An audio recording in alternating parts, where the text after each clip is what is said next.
untuk Mama? Ini bunga. Ini bunga paya kangkung, sawi. Kangkung 10.000.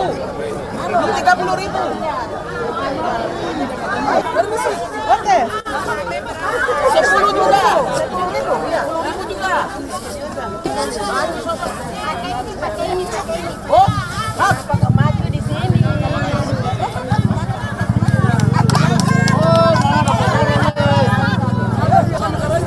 bukan. Itu dari teladan Jokowi bikin.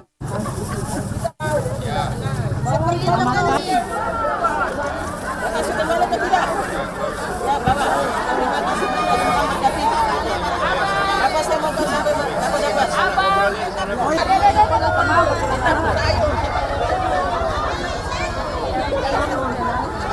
Ayo tolong buka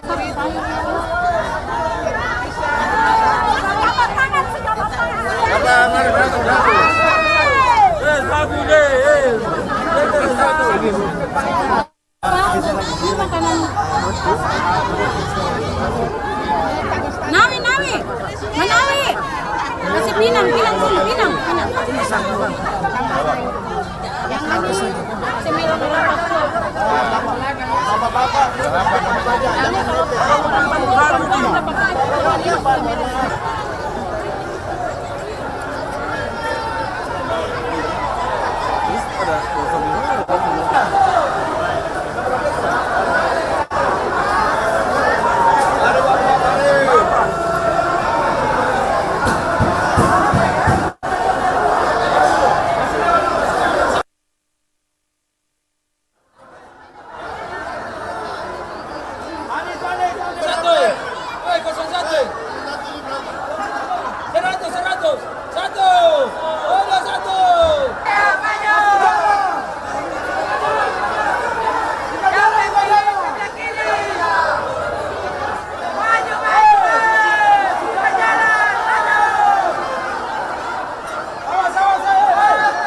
Awasi jualan saya di belakang, jangan diinjak.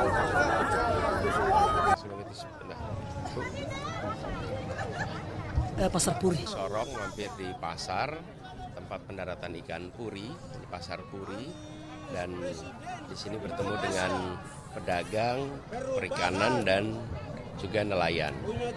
Dan ketika berdiskusi dengan mereka, mendengar apa yang menjadi harapan, tentu mereka nomor satu mengharapkan bahwa pasar ini bisa diberikan atap yang lebih luas. Karena banyak pedagang-pedagang yang mengatakan bahwa tanpa atap kalau sudah cuacanya panas bagi mereka merepotkan. Dan bagi ikan juga menjadi tidak baik. Yang kedua, punya aspirasi tentang kebutuhan modal. Dan solar ini persoalan yang dirasakan di nelayan di mana-mana. Jadi program kami terkait perubahan adalah mengadakan solar di tempat-tempat yang menjadi sentra kegiatan nelayan perikanan. Pasokannya harus ada kepastian sehingga mereka bisa melaut sesuai dengan kebutuhan. Lalu yang kedua adalah tentang tata niaga ikan sendiri. Tata niaga ini perlu kita perbaiki supaya harga ikan itu menjadi lebih stabil, dan perlu kita dorong lebih jauh promosi ikan sebagai pasokan nutrisi yang baik untuk keluarga. Ini harus didorong dengan menambah lebih banyak pasar-pasar ikan, terutama di daerah-daerah yang bukan di pesisir, sehingga ikan bisa menjangkau seluruh wilayah, harganya juga baik, pasarnya juga lebih membesar. Jadi itu kira-kira dari temuan pagi ini di tempat pendaratan ikan Puri di Sorong.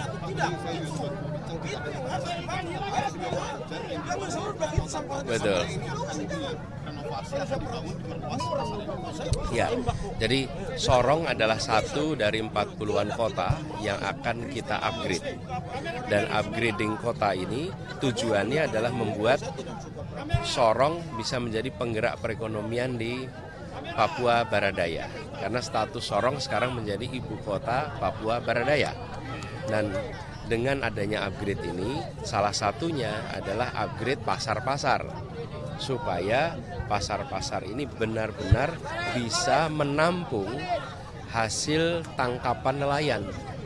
Nah, kalau hasil tangkapan nelayan itu bisa ditampung, lalu disiapkan cold storage yang baik, maka ikan-ikan ini bisa bertahan lebih lama, harganya menjadi lebih stabil.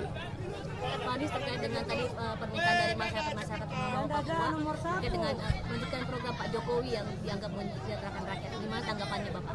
Semua program yang baik itu akan diteruskan, karena program-program baik itu ada dari mulai zaman Bung Karno, Pak Harto, Pak Habibie, Pak Gus Dur, Megawati, lalu Pak SBY, itu semua ada program-program yang berkelanjutan.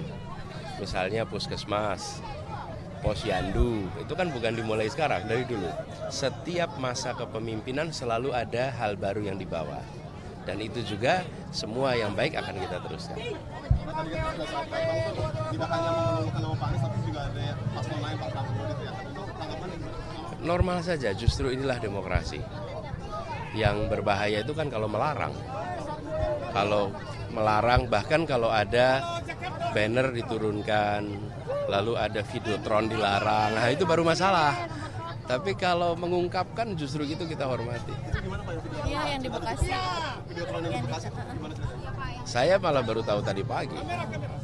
Tapi ya sebenarnya saya nggak tahu juga. Cuman kan kabar beredar di sosmed. Ini adalah sebuah pesta demokrasi. Dan rakyat memiliki hak untuk mengungkapkan pandangannya. Jadi ketika ada yang mendatangi, mengungkapkan saya ingin milih calon yang lain, dihormati. Dan ketika ada yang memasang videotron untuk mendukung pasangan nomor 1, ya dihormati. Itu kan bagian dari demokrasi. Justru ujian komitmen demokrasi salah satunya pada kesiapan menghormati yang berbeda. Kalau tidak siap menghormati yang berbeda, maka dia tidak siap berdemokrasi. Ya. Pak Anies, satu lagi terkait curhatan Mama Papua soal biaya pendidikan yang mahal. Tanggapannya seperti apa, Bapak? Tadi saya bertemu dengan ibu-ibu yang anak-anaknya, ini kan hari sekolah, jam belajar, tapi mereka tidak sekolah, tidak belajar, dan keluhannya karena biaya yang mahal. Lalu saya tanyakan, sekolahnya swasta atau negeri? Dan dijawab sekolah negeri. Ini fenomena yang harus diselesaikan. Jadi walaupun seringkali kita mengatakan, oh kami puas, tapi begitu dicek bagaimana kondisi pendidikan, bagaimana kondisi kesehatan, ternyata jauh dari memuaskan. Jadi antara puas pada pribadi orang dengan puas pada kegiatan pemerintahan itu berbeda. Kenyataannya ada masalah pendidikan yang cukup fatal. Bagaimana anak-anak tidak berada di sekolah karena biaya mahal. Nah, kami berkomitmen tentang akses pendidikan yang berkualitas. Artinya apa? Anak-anak bisa sekolah tanpa ada beban biaya dan mereka bisa belajar sampai tuntas. Dan itu komitmen kita khususnya untuk kawasan-kawasan seperti Papua. Karena kunci kemajuan di Papua itu justru ada pada peningkatan kualitas SDM-nya. Dan pendidikan dan kesehatan adalah kuncinya. Pak, boleh soal pendidikan Pak, ini ada kaitannya sama catatan Pak Jokowi kemarin melihat angka lulusan S2 dan S3 ini yang indah sekali di bawah Vietnam, Malaysia, bahkan untuk negara maju itu masih jauh Pak. Bapak sendiri melihat gimana?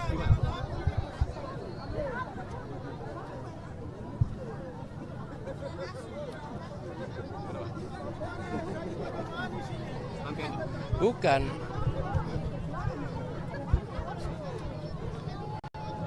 Ini kan tahun 2024 gitu. Jadi pertanyaannya kemudian ini adalah sesuatu yang harusnya dibahas dari kemarin-kemarin.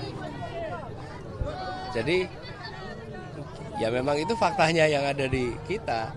Itulah sebabnya kenapa seharusnya kita memberikan perhatian yang lebih pada pendidikan, pada kesehatan, dan komitmen kita adalah pada pembangunan itu membangun manusianya, bukan membangun infrastruktur penopang manusia saja.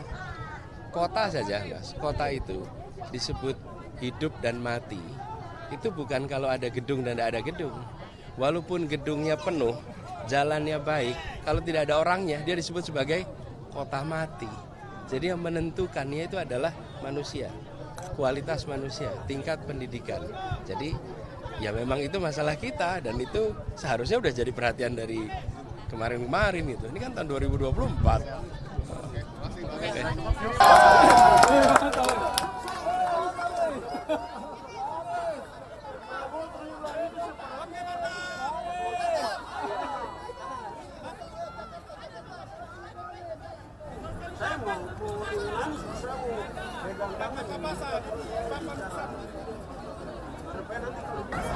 Tentang orang asli Papua bisa bagaimana itu.